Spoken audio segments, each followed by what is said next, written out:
Siyazi indaba wenganza kodwa siyazi indaba ayiwanda le ndoda le yosixhaphaza kuze kube nini.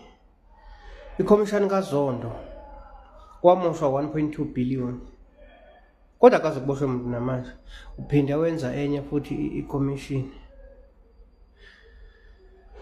athi izophenya ukuthi phenya lamakhomishini kuyokhandwa imali kuze kube nini. Angazi amusho kula makhomishini makubhadala khona imali enye yanga kuye khona akutholayo ngiyoyenza ngakhona. Wayengathanga kumkhwanazi ngoba khona uphenyo oluso osulutholile wena, qhubeka uphenye, amnikeze go ahead. Akakwenzanga lokho, instead yena wathi uzomisa uSenzo Mchunu. Mayimisile still sazobenefita because uzohola engasebenzi. Kukho umuntu osethatha iposition yakhe njobe kuliwe, uzohola engasebenzi agadwe athele wonke ama-benefit nje emalini yethi yentela ebengenzi lutho.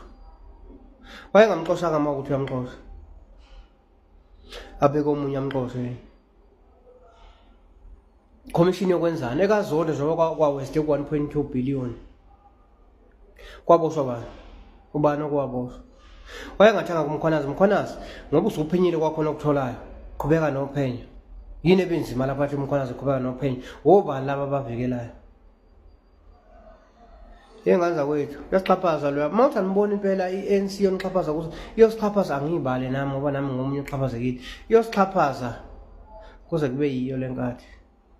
Awungalibheki ngeso le politika, angiyibhekile ngeso le politika, ngiyibheke nje ngendlela okwenzeka ngayo ezweni. Yile ngasho ukuthi mkhwanazi ngoba wena sowuyitholile into eyiso, qhubeka uphenye, ubophe makumele ubophe.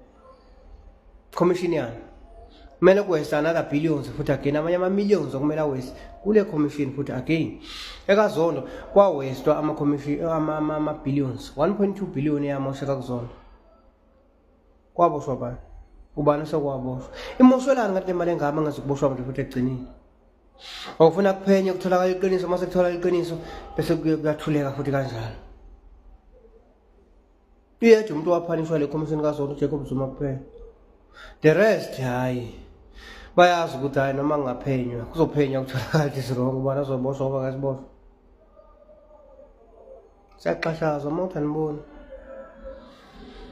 siyaxhashazwa kusho mina amacecece.